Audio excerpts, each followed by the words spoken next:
Hello, hi Shweta, I'm Shweta here. ఈ రోజు మీ ఆయన మీ ఇంటికి భోజనానికి రావడం లేదు. 2 నెలలుగా వెంట పడుతుంటే నాతో కలిసి భోంచేయడానికి ఇవాళ ఒప్పుకున్నారు. బాయ్.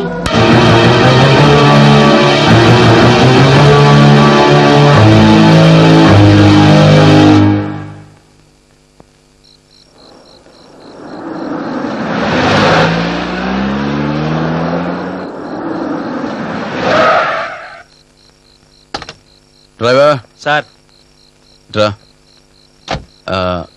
వీడిని వాళ్ళ ఇంటి దగ్గర డ్రాప్ చేసి వచ్చి. అలాగే సార్. రాజా, బనార్సీ పాన్.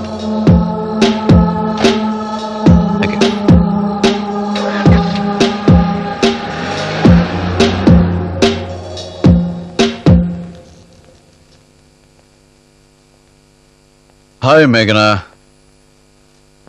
పార్టీ బాగా జరిగిందా? అదే పొద్దున్న మీ ఫ్రెండ్స్ ఫోన్ చేశారు కదా జూబ్లీహిల్స్ లో పార్టీ ఉందని.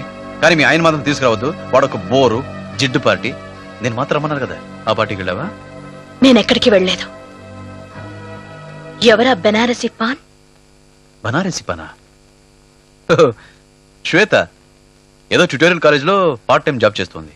ఓహో, ఇంకా ఏ ఏ పార్ట్ టైం జాబులు చేస్తుంటుంది మీ మిడ్ నైట్ ఫ్రెండ్?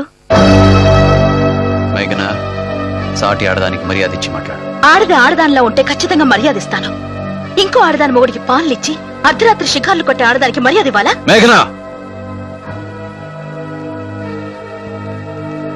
మీరు నా భర్త అండి. అర్ధరాత్రి ఇంకో ఆడదాంతో మీరు కనిపిస్తే నేను భరించలేను. నా కడుపు మండుతుంది. అయినా అదేవతి మీ చెల్ల తల్ల ప్రయోజ పెళ్ళామా? నాకు గోల్డ్ మెడల్ వచ్చినందుకు మీతో కలిసి సెలబ్రేట్ చేద్దామని మీకు నచ్చిన వంటలన్నీ నేనే స్వయంగా చేసి నా చేత్తో స్వీట్ తినిపిద్దామని వస్తే తినకుండానే వెళ్ళిపోయారే. పొద్దున్నుంచి కాలే కడుపుతో కాచు కూర్చుంటే మీరు మాత్రం ఇంకెవత్తున వెనకేసుకుని విందు భోజనం చేసి కిళ్ళి నవ్వులుకుంటూ వస్తారా?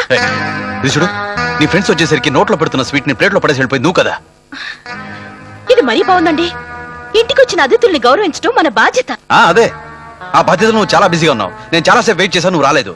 నాకు ఆకలేసింది, వెళ్ళాను తప్ప.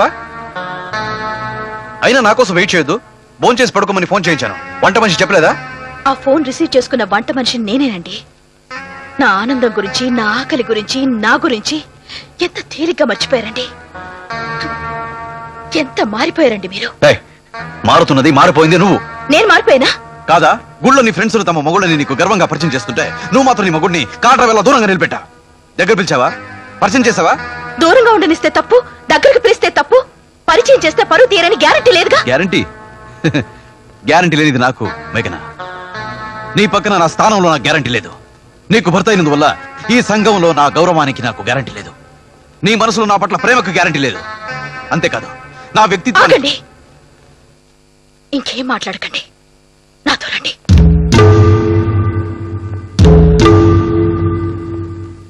చూడండి, మీరంటే ఇష్టం లేకపోతే ఇదంతా ఎందుకు? మీ మీద నాకు ప్రేమ లేకపోతే ఇవన్నీ ఇక్కడ ఎందుకున్నాయి? ఈ మల్లెలు, ఈ పాలు, ఈ పళ్ళు, తెరుచుకున్న హృదయం, పరుచుకున్న ఈ మంచం, నా ఆశను కోరికను మీకు చూపించడం లేదా? ఇప్పుడు చెప్పండి, మీ పట్ల నా మనసులో ప్రేమ లేదా? మీ స్థానానికి నా పక్కన గ్యారెంటీ లేదా? చెప్పండి. చూడు, మనసులో చెత్త నింపుకుని చుట్టూ అత్తరు చెల్తే లాభం లేదు. అంటే మీ గుండెల్లో నా పట్ల ఇంత ద్వేషం పెంచుకున్నారా? మీరిన్నాళ్ళు నా మీద చూపించిన ప్రేమంతా నటునేనా? అయితే ఎందుకు ఇవన్నీ?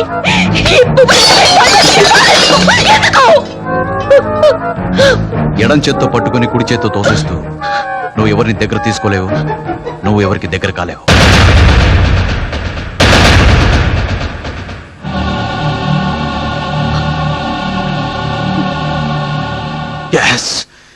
నువ్వు చదువుకున్న దాని మన అహంకారం నీ నరనరాల్లో ఉండిపోయింది. ఈ డబ్బు, హోదా, కారు, బంగ్లా, అధికారం నువ్వు అడుక్కుంటానని నీ ఒళ్ళు వచ్చి వాళ్ళాయి. అడుగుల కింద నేల వదిలేసి ఆకాశానికి ఎగిరిపోయావు. నిన్నింత ఎత్తుకు చేర్చిన నిచ్చిని మర్చిపోయావు. ఎందుకండి, ఎందుకు ఇలా మాట్లాడతారు? మీరు మాట్లాడే ప్రతి మాటలు మిమ్మల్ని నాకు దూరం చేస్తున్నాయి. నా మొహంలో చూసి చెప్పండి, మీరు ఇవన్నీ మనస్ఫూర్తిగా మాట్లాడుతున్న మాటలేనా? చెప్పండి. అవును, నీ పర్మిషన్ లేకుండా బోనస్ ఇచ్చినందుకు వర్కర్స్ ముందు నన్ను అవమానం చేశావు. నీ ఎంత చదువు నాకు లేనందువల్ల నీ సొసైటీకి నన్ను దూరంగా పెట్టా. నీ మొగుడిని బోరు మనిషి, జిడ్డు గాడని నీ ఫ్రెండ్స్ ఎగ్డాల్ చేస్తుంటే వింటూ హాయిగా ఊరుకున్నావు. నాకు ఇంగ్లీష్ రాదని ఒక ఈడియట్ ఫంక్షన్ వచ్చిన గెస్టుల ముందు నన్ను బహుమం చేసి ఆడుకుంటుంటే వాడిని చెప్తా కొట్టడానికి బదులు వాడికి బుద్ధి చెప్పి నన్ను తప్పున్నావు. ఆపండి! నేను కాలికి తొడిగే చెప్పు నుంచి తలకు పెట్టుకునే పువ్వు వరకు అన్ని ఆచి తూచి సెలెక్ట్ చేసుకుంటాను.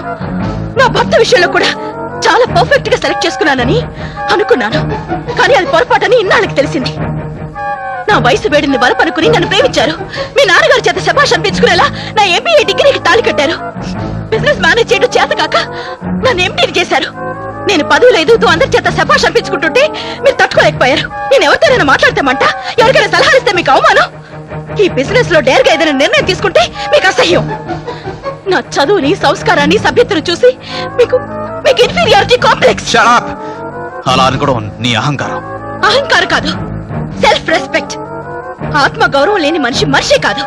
అలాంటి వ్యక్తి మీ భార్య కావాలనుకుంటే ఈ చెట్టుకో తాళి కట్టాల్సింది. నా అలాంటి చదువుకున్న దానికి కాదు. ఏయ్, చదువు చదువు చదువు. లోకంలో ఉన్న చదువుని చదివేసి విడిచిపెడుతున్నావా?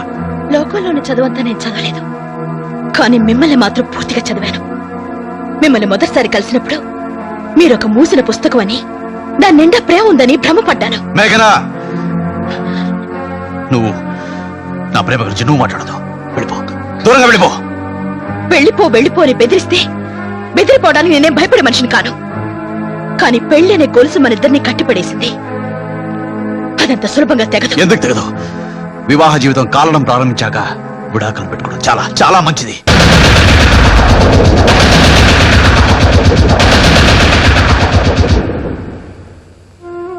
విడాకులా? వద్దండి, నాకు అన్యాయం చేయకండి. నా జీవితాన్ని బజారు పాలు చేయకండి అంటూ గడగడ వణుకుతూ కన్నీళ్లతో మీ కాళ్ళని కడుగుతాననుకున్నారా? మీ గూళ్ళ ధనం రాసులాసులుగా ఉండొచ్చు, కానీ నా గుండెల్లో అభిమాన ధనం పర్వతంలా ఉంది. ఈ మేఘన ప్రాణాలైనా వదులుతుంది గాని పాదాల్ని మాత్రం పట్టదు. Very good. అయితే రేపు కోర్టులో కలుద్దాం. Good night. Good night.